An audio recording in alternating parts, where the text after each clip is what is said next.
ನಮಸ್ಕಾರ. ಪ್ರಜಾರಾಜ್ಯ ಕನ್ನಡ ನ್ಯೂಸ್ಗೆ ಸ್ವಾಗತ. ನಾನು ರಾಮಗೌಡ ಪಾಟೀಲ್. ನಿಗದಿಯಾಗಿದೆ ಸರ್.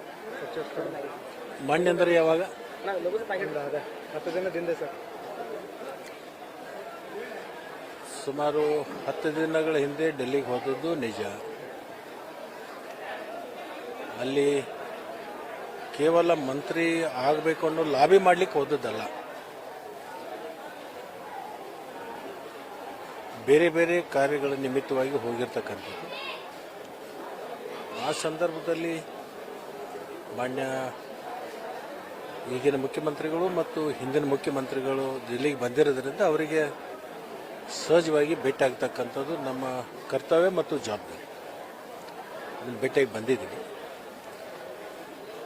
ಮಂತ್ರಿಮಂಡಲ ವಿಸ್ತರಣೆ ಮಾಡಬೇಕು ಅಂತಕ್ಕಂಥದ್ದು ಎಲ್ಲರದಲ್ಲೂ ಕೂಡ ಈ ಭಾವನೆ ಇದೆ. ಕೇಂದ್ರ ಸರ್ಕಾರದಲ್ಲಿ ಈ ನೀಟ್ ವಿಷಯವಾಗಿ ಸ್ವಲ್ಪ ಪ್ರತಿಭಟನೆ ಅವು ನಡೆದಿರೋದ್ರಿಂದ ಕೇಂದ್ರದ ವರಿಷ್ಠರು ಆ ಒಂದು ಪ್ರತಿಭಟನೆಯಲ್ಲಿ ಸ್ವಲ್ಪ ಬಿಜಿ ಆಗಿರೋದ್ರಿಂದ ಅದು ಸಭೆ ಮಾಡಲಿಕ್ಕೆ ಅವಕಾಶ ಆಗಿಲ್ಲ. ಬಹುಶಃ ರವಿವಾರ ಸೋಮವಾರ ಡೆಲ್ಲಿಗೆ ಹೋಗ್ಬೋದು. ಡೆಲ್ಲಿಗೆ ಹೋಗಿ ಬಂದ ಮೇಲೆ ಕೇಂದ್ರದ ಒಪ್ಪಿಗೆಯನ್ನು ಪಡ್ಕೊಂಡು ವರಿಷ್ಠರ ಗಮನಕ್ಕೆ ತಂದು ವರಿಷ್ಠರ ಒಂದು ಸೂಚನೆ ಮೇರೆಗೆ ಮಂತ್ರಿಮಂಡಲವನ್ನು ವಿಸ್ತರಣೆಯನ್ನು ಮಾಡ್ತಾರೆ. ಬಹುತೇಕ ಫಿಕ್ಸ್ ಆಗಿದೆ ಸರ್. ನನ್ನ ಹೆಸರು ಕೇಳಿ ಬರ್ತಾ ಇದೆ, ನಮ್ಮದು ಪಟ್ಟಿ ಇಲ್ಲ. ನಿಮ್ಮ ಮಾಧ್ಯಮದವರನ್ನೇ ಬಹಳಷ್ಟು ಜನರು ಈಗಾಗಲೇ ಪ್ರಕಟ ಮಾಡ್ತಾ ಇದ್ದೀರಿ. ಅದು ಮಾಧ್ಯಮದಲ್ಲಿ ಅನೇಕ ಶಾಸಕರ ಹೆಸರುಗಳು ಕೂಡ ಬರ್ತಾ ಇದ್ದನ್ನು ನಾನು ನೋಡಿದ್ದೀನಿ. ನನ್ನ ಹೆಸರು ನೀವು ಪ್ರಕಟ ಮಾಡಿದ್ದೀರಿ. ಬಟ್ ಕೇಂದ್ರದ ವರಿಷ್ಠರು ಮತ್ತು ಮುಖ್ಯಮಂತ್ರಿಗಳು, ಮಾಜಿ ಮುಖ್ಯಮಂತ್ರಿಗಳು, ರಾಜ್ಯಾಧ್ಯಕ್ಷರು ಕೂಡ ಏನು ತೀರ್ಮಾನ ಮಾಡ್ತಾರೆ ಅದು ಅಂತಿಮವಾಗಿರ್ತಕ್ಕಂಥ. ಮತಕ್ಷೇತ್ರದ ಜನರು ಕೂಡ ನಿರೀಕ್ಷೆ ಇದೆ. ಮತಕ್ಷೇತ್ರದ ಜನರು ನಿರೀಕ್ಷೆ ಇದೆ, ನಿನ್ನ ನಿರೀಕ್ಷೆನೂ ಇದೆ. ನಿನ್ನ ಅಭಿಪ್ರಾಯ ಏನು? ನಮ್ಮ ಅಭಿಪ್ರಾಯ ನಡೆಯಲ್ಲ ಸರ್. ಏನು ಜನರ ಅಭಿಪ್ರಾಯ ನಮ್ಗಾದ್ರೆ ಚೆನ್ನಾಗಿರುತ್ತೆ ಸರ್. ನೋಡೋಣ ಕಾಯಿ ಸರ್. ಈಗ ನೀವು ಬಿಜೆಪಿಯಿಂದ ಕಾಂಗ್ರೆಸ್ ಬರಬೇಕಾದ್ರೆ ಕೆಲವೊಂದಿಷ್ಟು ಮಾತುಕತೆಗಳಾದವು. ನನಗೂ ಕೂಡ ಸಚಿವ ಸ್ಥಾನ ಕೊಡ್ತೀನಿ ಅಂತ ಹೇಳಿ ಮಾತುಕತೆ ಇದ್ವು ಅಂತೇಳಿ ಜನರು ಮಾತಾಡ್ತಾ ಇದ್ದಾರೆ ಸರ್.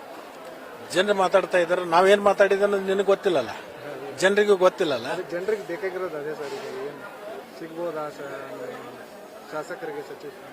ಕಾಯಿರಿ, ಒಂದು ವಾರ ಕಾಯಿರಿ. ಎಲ್ಲರೂ ನಿಮಗೂ ನಿಮ್ಮ ಪ್ರಶ್ನೆಗಳಿಗೆ ಎಲ್ಲದಕ್ಕೂ ಉತ್ತರ ಸಿಗುತ್ತೆ.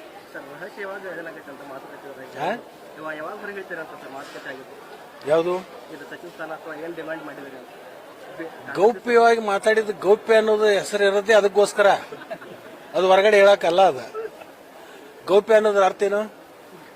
ಏನು ಗೌಪ್ಯ? ಅದು ಹೊರಗಡೆ ಹೇಳಕ್ಕಲ್ಲ. ಅದು ಸರ್ ಈಗಾಗಲೇ ನೀಟ್ ವಿಷಯಕ್ಕೆ ಸಂಬಂಧಪಟ್ಟಂಗೆ ಪ್ರತಿಭಟನೆ ಮಾಡ್ತಾ ಇದ್ದಾರೆ. ಈ ಒಂದು ಪ್ರತಿಭಟನೆಯ ಪರಿಣಾಮದಿಂದ ಇವತ್ತು ಕೇಂದ್ರ ಸರ್ಕಾರ ಸೋಮವಾರ ಒಂದು ಹೊಸ ಕಾನೂನನ್ನು ಜಾರಿಗೆ ತರಲಿಕ್ಕೆ ಇವತ್ತು ಆಗ್ತಾ ಇದೆ. ಬಹಳ ದಿವಸದ ಹಿಂದೆ ಮಾಡಬೇಕಾಗಿತ್ತು. ಇವತ್ತೇನು ಕೇಂದ್ರ ಸರ್ಕಾರ ಕೆಲವೊಂದು ಸ್ಟ್ಯಾಂಡ್ಗಳನ್ನು ತಗೊಂಡಿದೆ, ಇದು ಒಂದು ತಿಂಗಳ ಹಿಂದೆನೇ ತಗೋಬೇಕಿತ್ತು.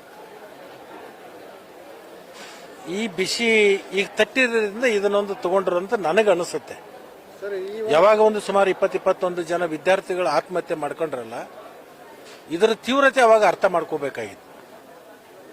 ಇದು ಕೇಂದ್ರ ಸರ್ಕಾರದ ವಿಳಂಬ ನೀತಿಯಿಂದನೇ ಇವತ್ತು ಯುವ ಜನಾಂಗ ಆಕ್ರೋಶಕ್ಕೆ ಒಳಗಾಗಿರ್ತಕ್ಕಂಥದ್ದು.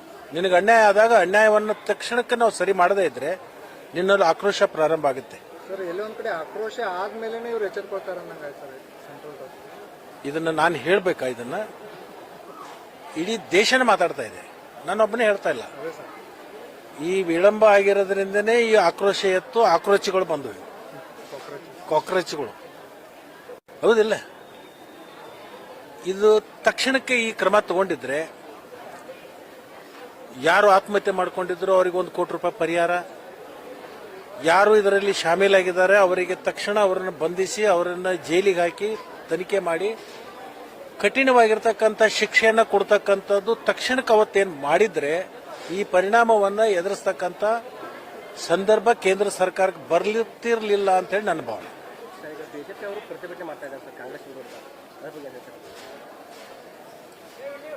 ಇದನ್ನ ಏನಾದರೂ ಮಾಡಿ ದಿಕ್ಕು ಬೇರೆ ಕಡೆ ಸೆಳಿಬೇಕು ಅಂತ ಅವ್ರು ಮಾಡ್ತಾ ಇದ್ದಾರೆ, ಇಷ್ಟೇ. ಮತ್ತೇನು ಸರ್, ಕೆಎಎಸ್ಗೆ ಸಂಬಂಧಪಟ್ಟಂಗೆ 80 ಲಕ್ಷ ರೂಪಾಯಿ ಡೀಲ್ ವಿಚಾರ ಒಂದು ಸೀಟಿಗೆ 80 ಲಕ್ಷ ರೂಪಾಯಿ. ತನಿಖೆ ಪ್ರಾರಂಭ ಆಗಿದೆ. ತನಿಖೆ ಹಂತದಲ್ಲಿರುವಾಗ ನಾವು ಪ್ರತಿಕ್ರಿಯೆ ಕೊಡ್ತಕ್ಕಂಥದ್ದು ಸರಿಯಲ್ಲ. ತನಿಖೆ ಆಗಲಿ, ತನಿಖೆ ರಿಪೋರ್ಟ್ ಬಂದ ಮೇಲೆ ಅದ್ರ ಬಗ್ಗೆ ನಾವು ಪ್ರತಿಕ್ರಿಯೆ ಕೊಡೋಣ. ತನಿಖೆ ಹಂತದಲ್ಲಿ ನಾವು ಪ್ರತಿಕ್ರಿಯೆಗಳನ್ನು ಕೊಡ್ತಕ್ಕಂಥದ್ದು ಸರಿಯಲ್ಲ ಅಂತ